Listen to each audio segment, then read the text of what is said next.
Alors j'espère qu'en termes de son, ça va être meilleur.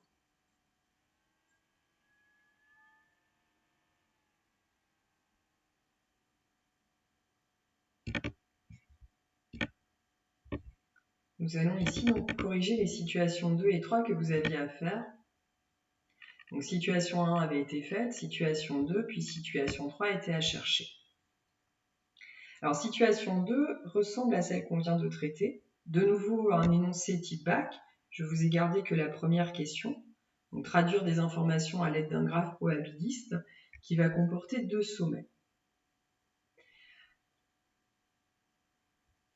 Voie rapide, voie départementale. Première information qui concerne les voies rapides. Lorsqu'une personne emprunte les voies rapides un jour, la probabilité qu'elle emprunte de nouveau les voies rapides est de 0,6. Et on y dit que les voies rapides, ce sera R. Lorsqu'on emprunte les routes départementales, la probabilité d'emprunter cette fois-ci une voie rapide va être de 0,2 et va correspondre à ce qui se passe pour l'autre sommet. Donc je distingue bien ces deux hypothèses pour aller les répartir ensuite. Je n'ai pas effacé le graphe de la situation 1 parce que je me suis dit que je pouvais peut-être le réutiliser. Alors GD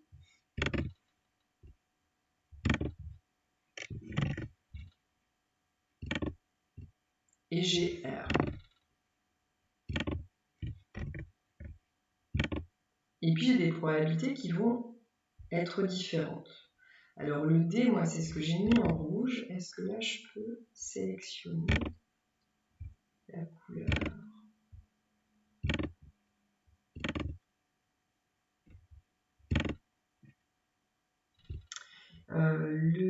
Le R, pardon, le rapide, je l'ai mis en rouge et le D départemental, je l'ai mis en bleu. Ici, je vais mettre ça également en bleu. Les couleurs n'ont pas d'importance chez vous. Et pour moi, pour que ce soit un peu plus logique par rapport à mon texte, je vais essayer de faire pareil. Ensuite,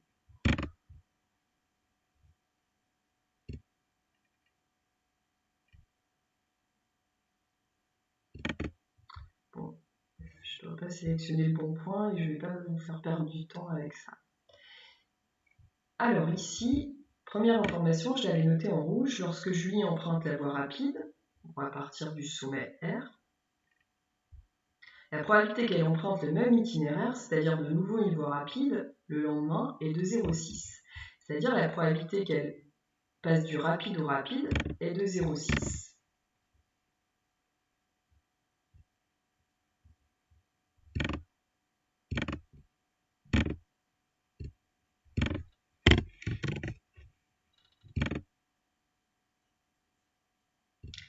Si elle, alors là je vais peut-être...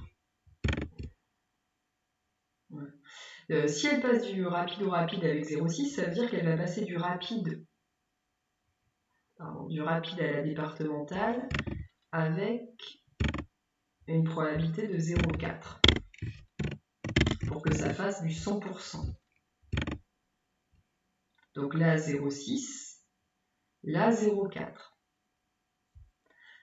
Et j'en ai fini avec ce qui va sortir de R. Soit je suis dans le rapide vers rapide, soit je suis dans le rapide vers départemental.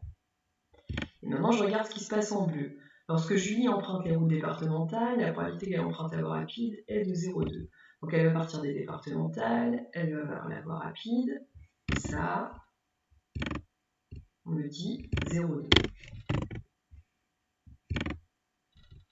Je n'ai plus le choix. Si je pars de départemental vers voie rapide avec du 20%, ça veut dire que de départemental à départemental, je vais compléter pour arriver à du 80%.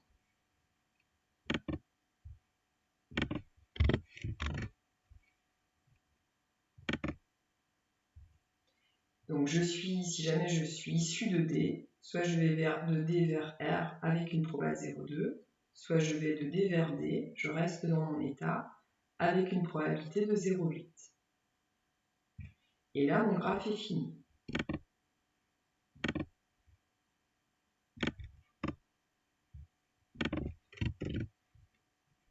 Et ça donne ça. On passe à la situation suivante, qui là est différente. Parce que vous partez avec un graphe qui a 3 sommets.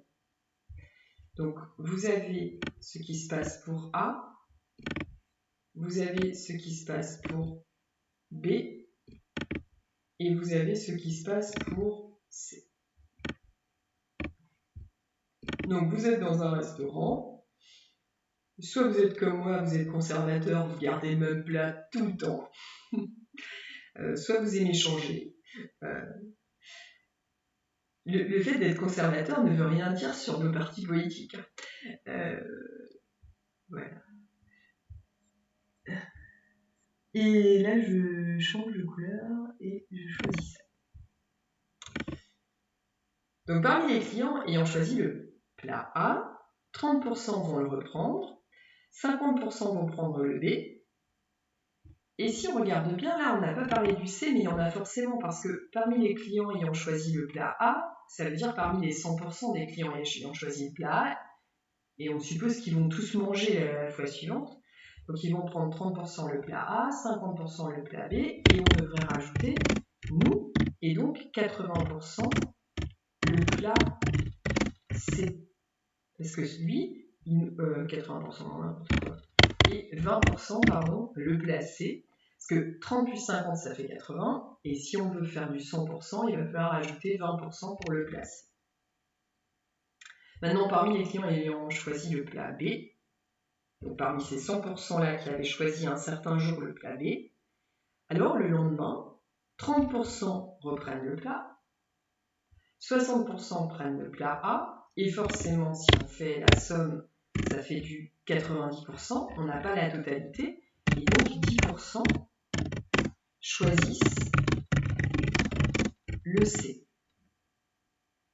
Et parmi les clients ayant choisi le plat C, donc parmi les 100% qui ont choisi C, 35% prennent le A, 45% le B, et donc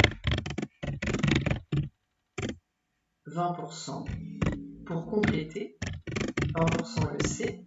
Il va falloir compléter parce que 35 plus 45, ça va faire 80, et donc 20% supplémentaires pour avoir la totalité des personnes qui avaient choisi le plat C. C'est-à-dire le 100% quand on considère le groupe des personnes ayant choisi C un certain jour. À partir de là, on construit un graphe qui va posséder 3 sommets. C'est pas ça, c'est ça.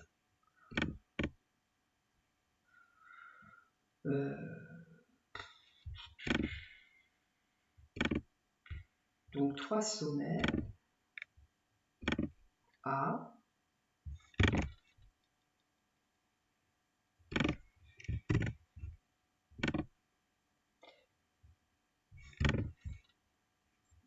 c'est bon, B,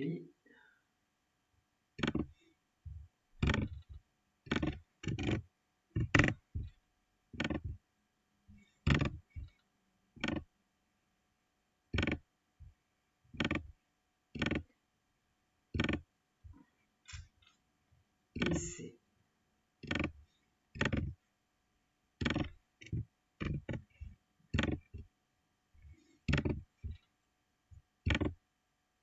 Bien sûr, vous pouvez avancer sur la vidéo parce que là, le temps que je pratique mon machin, là, ça risque d'être ennuyeux.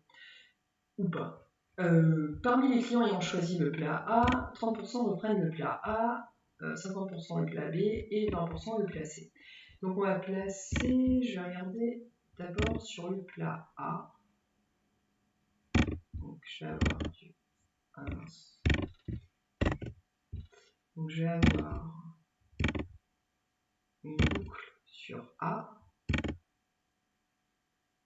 Ensuite vers B. Et puis aussi vers C. Ouais. Alors normalement il n'y a pas ça. Hein. Pas sûr de pouvoir déplacer mon point. Enfin, normalement, on n'a pas des arcs comme ça qui se rencontrent. On essaye de changer un peu les choses pour pas que ça fasse ça. Donc, de A, 30%.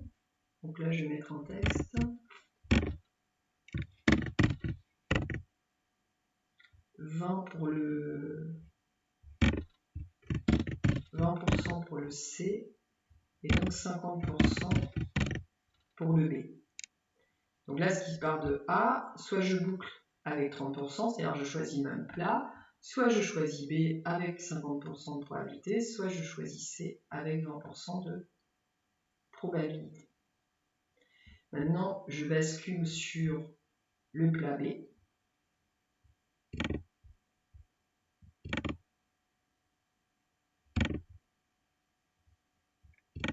Soit je boucle pour aller de B vers B, soit je vais de B vers A, soit je vais de B vers C. Ça ressemble un petit peu à comme mes joueurs de foot tout à l'heure. Donc là en texte, je vais de B vers B, j'ai pas regardé. On va me dire, je sais pas, on verra tout à l'heure. 0,3, le plat C 0,2 et le plat A, ce serait donc 0,5. Et là, c'est pas sûr que ce soit bon. Donc 30% reprennent le plat B si... non, bah non, c'est ça. Oui, mais n'importe quoi. Non, c'est 30% reprennent B, 60% reprennent A et 10% reprennent C. J'ai pas fait attention. C'est 10% reprennent C. 10% là. Et là, forcément, 60% pour compléter.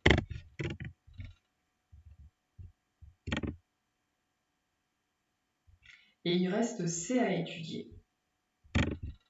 Donc C va boucler. Non, C.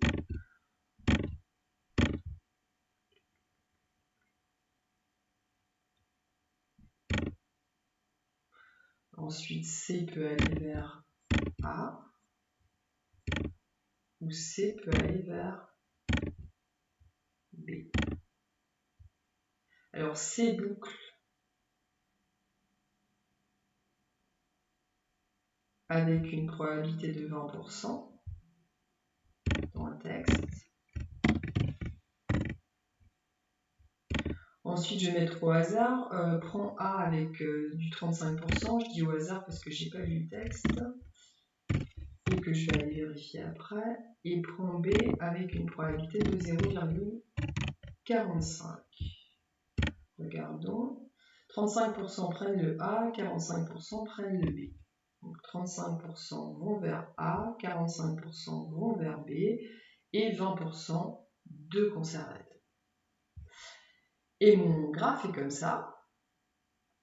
Alors bien sûr, il y a moyen de faire des choses un petit peu plus, je ne sais pas si on peut dire jolies, mais plus lisibles, en évitant là que ces arcs se chevauchent, des cercles un petit peu plus petits, avec des rayons plus petits. Voilà. Mais c'est un graphe. C'est une possibilité, il n'est pas faux.